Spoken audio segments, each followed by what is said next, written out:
लोक आस्था का महापर्व छठ 25 अक्टूबर से 28 अक्टूबर तक है।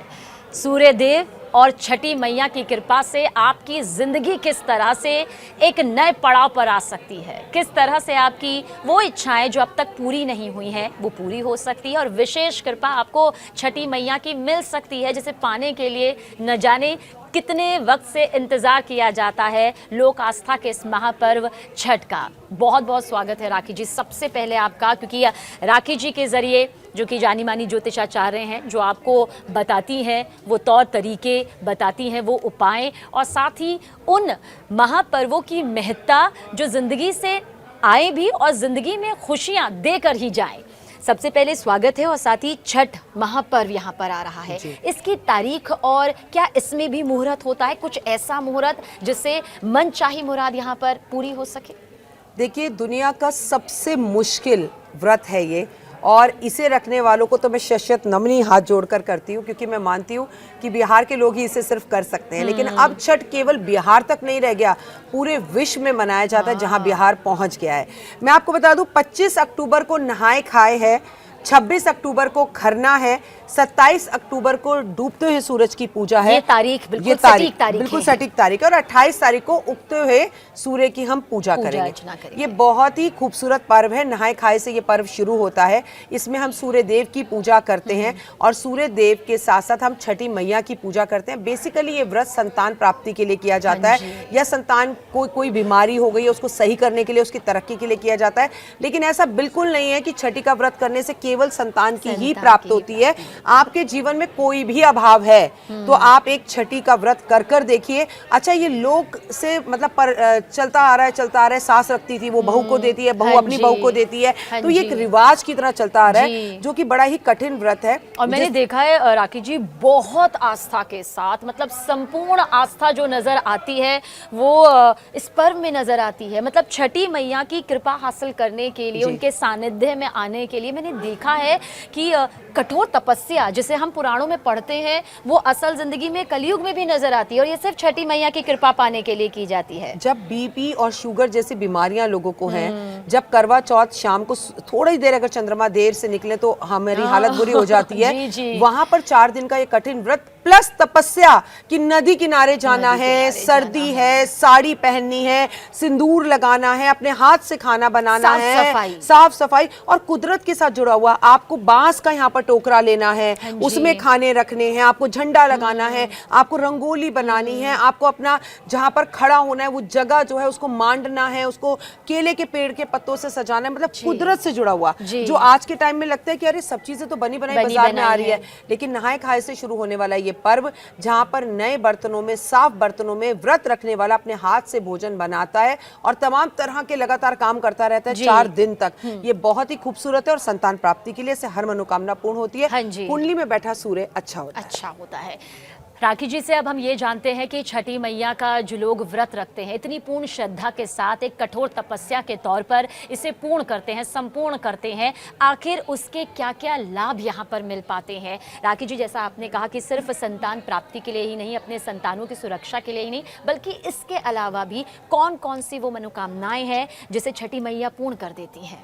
अगर हम लोग बिहार राज्य से पैदा भी नहीं हुए हैं, बिहार राज्य के नहीं हैं, तब भी अगर हम छठी मैया से कोई मनोकामना मांगे कि हम ये व्रत करेंगे अगले 2 साल तक, 3 साल तक या आजीवन, तो असंभव चीज भी मांग कर देख लो सबीना, वो भी मिल जाएगी। कुंडली में सूर्य अच्छा होता है, सरकारी नौकरी आपको मिलती है, आत्मबल आत्मविश्वास आपका सही होता है, कैंसर जैसी बीमारियां दूर होती हैं, संतान की लंबी उम्र होती है, संतान की प्राप्ति होती है।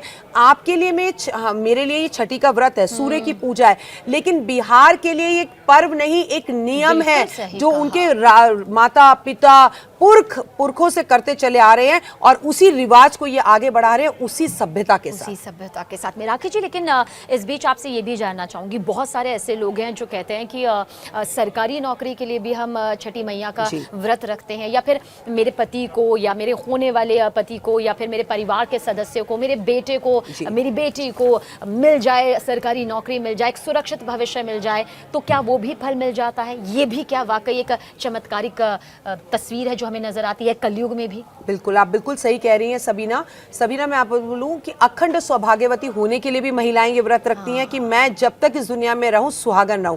सरकारी नौकरी भी मिलती है आपको, आपके बच्चों को, आपके परिवार को। अच्छा देखिए, तपस्या घर की केवल एक महिला की है और पूरा परिवार जो है छुट्टी लेकर उसका साथ देता है, सहयोग देता है। और आपको बता दूं, बिहार में इस 4 दिन में क्राइम नहीं होता। बिहार में इस 4 दिन में लोग एक भी जगह पर ताले नहीं लगाते, किसी की किसी से लड़ाई नहीं होती। ऐसा पर्व आपने देखा है? आपकी सरकारी नौकरी तो लगती ही लगती है। अगर आप सरकारी नौकरी में हैं तो तरक्की और प्रमोशन भी होती है। अच्छा राकेश जी, जैसे कोई दिल्ली से है, कोई उत्तर प्रदेश से है, कोई महाराष्ट्र से है, हम सब अलग अलग राज्य से हैं, लेकिन अब ये इतना बड़ा आस्था का पर्व रह गया है कि सिर्फ बिहार तक सीमित नहीं रह गया है। लेकिन जो महिलाएं व्रत नहीं रख सकती हैं, उन नियम कायदे कानून को मान नहीं पा रही हैं किसी भी वजह से, तो उन्हें 25 अक्टूबर से 28 अक्टूबर तक क्या विधि विधान अपनाना चाहिए, क्या वो अपना सकती हैं? देखिए, अगर आप जैसे मैं और आप जो है छठी का व्रत नहीं रखते, हम क्या कर सकते हैं? पहली बात तो ऐसी किसी महिला को ढूंढिए जिसे छठी का व्रत करना है और उसके पास पैसे नहीं है। अच्छा। उसकी मदद कीजिए, उसे साड़ी दीजिए, पैसे दीजिए, खाने का सामान या बर्तन जो वो चाहती है उसकी मदद कीजिए। कोई छठी करना चाहता है तो उसकी हेल्प कीजिए। मेरे को लगता है इससे दुनिया में बेहतर और कोई पुण्य नहीं है। दूसरा, मैं और आप क्या करें, लगातार ये सूर्य की उपासना का समय है तो रोज 4 दिन तक आदित्य हृदय स्रोत का पाठ करें। सुबह उठकर, कार्तिक का महीना है, सूर्य के सामने दीपक जलाएं। आप सूर्य के सामने बैठकर ओम आदित्य नमः ओम सूर्य नमः का जाप करें। अपने पिता का सम्मान करें। अपने पिता को कोई चीज तोहफे में या गिफ्ट में जरूर दें और सूरज उदय होने से पहले उठ जाए, ये जरूर। अच्छा, छठ पूजा के दौरान किया गया कोई ऐसा उपाय राखिए जिससे आपको लगता है कि एक साधक का गोल्डन टाइम आ सकता है?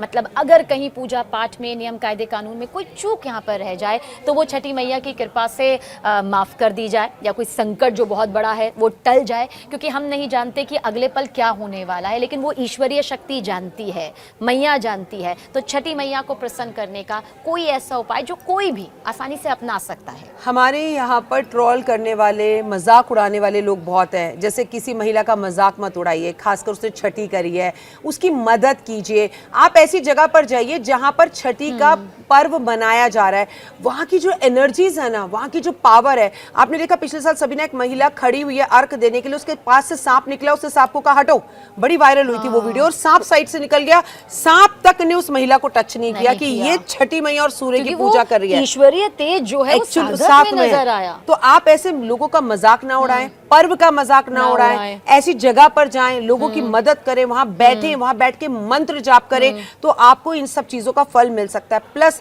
कम से कम इन 4 दिन तो सूर्य उदय से पहले उठें जी, और सूर्य की आराधना करें, सूर्य को नमस्कार करें। हे सूर्यदेव, मैं आपको प्रणाम करता हूं, मेरे तेज को बढ़ाएं और अपना आशीर्वाद मेरे परिवार पर बनाए रखें। क्योंकि देखो सबीना, जब जितने भी संसार में देवी देवता, उसमें केवल 2 देवता ऐसे हैं जिन्हें हम अपनी आंखों से देख सकते हैं, एक सूर्य, एक चंद्र, जिनके हमें साक्षात्कार दर्शन होते हैं। और अगर कुछ पलों के लिए भी ढक जाएं तो ऐसा लगता है जैसे जीवन में ग्रहण सा लग गया है। अच्छा राकेश जी, इसके अलावा एक सवाल ये भी है, बहुत सी ऐसी महिलाएं जो सालों साल पूरे विधि विधान के साथ में इस पूरी कठोर तपस्या के हिसाब से भी इस व्रत को रखती आ रही हूँ, लेकिन किसी वजह से या फिर अपनी शारीरिक क्षमता ना होने की वजह से, बीमार होने की वजह से वो नहीं रख पा रही है, तो फिर वो भी क्या पूरे नियम यहाँ पर माने? कहीं उनके मन में ये ना रह जाए कि इस बार नहीं, अगली बार तो हम रख पाएंगे, लेकिन इस बार हमारी परिस्थिति या स्थिति ऐसी नहीं है। वो कौन से नियम माने, वो क्या क्या करें? हमारे शास्त्रों में तो अगर ग्रहण लग रहा हो तो भी बीमार व्यक्ति को, बच्चा हो, उसको मना किया गया है कि आपके ऊपर ग्रहण का कोई रूल नहीं है।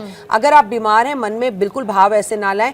आप अपना व्रत किसी को दे सकते हैं कि मेरी जगह पर बेटा तू रख ले, मेरी जगह पर, तो आप उनको पैसे दे दीजिए, अपना व्रत रखवा लीजिए। ये विधान भी इस व्रत में है, तो वो आप कर सकते हैं। लेकिन शरीर को कष्ट देकर जबरदस्ती और दवाइयां खाकर, क्योंकि देखिए दवाई इसमें खा नहीं सकते, पानी पी नहीं सकते, ये निर्जल व्रत है, तो आपको बहुत आराम से करना है। हो सके तो करें, नहीं तो मैं कह रही हूँ इस पर्व का आनंद लें, लोक गीतों का आनंद लें, बढ़िया बढ़िया साड़ियों का आनंद लें, बढ़िया बढ़िया जो घाट सस्ते हैं उनका आनंद लें, बढ़िया बढ़िया ठेकुए का आनंद लें जो इसमें बनता है, तो आपको आनंद की अनुभूति प्राप्त होगी। और गन्ने का भी इसमें विशेष महत्व है, क्योंकि आप जब नदी के किनारे पर जाते हैं तो गन्नों से जो है ना आपका मंडप जो है वो सजाया जाता है। अच्छा, छठ की पूजा जो होती है वो महिलाओं महिलाओं की उस सशक्तिकरण को दिखाती है, जहां पर यह मालूम चलता है कि ये महिला की वो ताकत है जो कि छठी मैया को प्रसन्न करने की इतनी बड़ी ईश्वरीय शक्ति उन्हें प्रदान करती है। लेकिन इस बीच राखी जी, पुरुषों की क्या जिम्मेदारी है?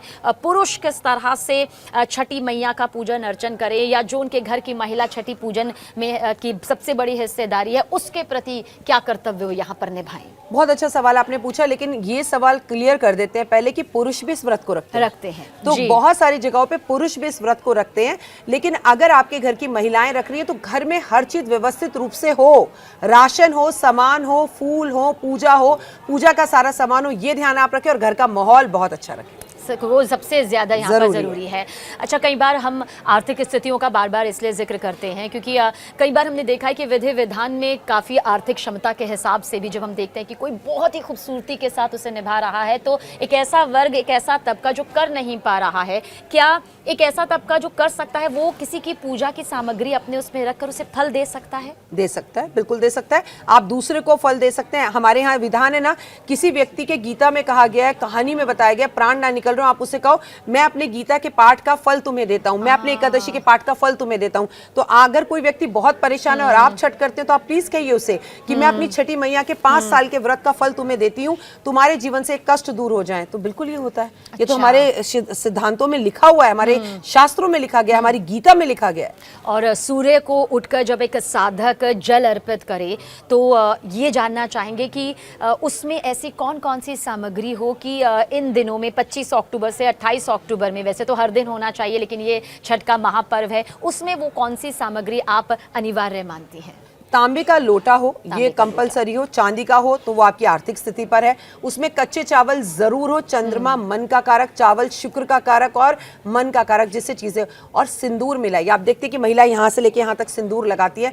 तो आपने क्या किया, छठी मैया को भी याद कर लिया सिंदूर डालकर और सूर्य देव को भी याद कर लिया। तो इस तरह से पुष्प डालकर आप अर्क दें।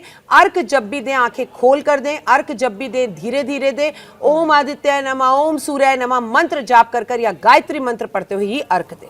बहुत सारे ऐसे लोग जो अभी दूसरे राज्यों में हैं, कई तो ऐसे हैं जो विदेशों में हैं, उनके लिए भी क्या कोई अचूक उपाय हो सकता है अगर उन्होंने ये व्रत किसी वजह से ना रखा हो या रख ना पाए हो, पर परिवार का कोई सदस्य रख रहा है, लेकिन मन में ऐसा मलाल कि काश हम होते या अपनी जगह में होते, अपने परिवार के साथ होते तो रख पाते? आप अगर अमेरिका गए हैं, लंदन गए हैं, आपकी मम्मी व्रत रख रही है, तो बस आप 4 दिन तक लहसुन प्याज ना खाएं, नॉनवेज ना लें, आप शराब ना पिए, क्योंकि आपको मालूम है आपके घर में इतना पावन व्रत चल रहा है, आप इस टाइम पे सिगरेट ना लें, तो ये बहुत उत्तम रहेगा आपके लिए। ये सबसे ज्यादा आपको लगता है। बहुत बहुत शुक्रिया छठी मैया के इस आशीर्वाद को इतनी गहराई से और संलिप्तता के साथ बताने के लिए राखी जी। बहुत बहुत धन्यवाद। छठ की बहुत बहुत शुभकामनाएं।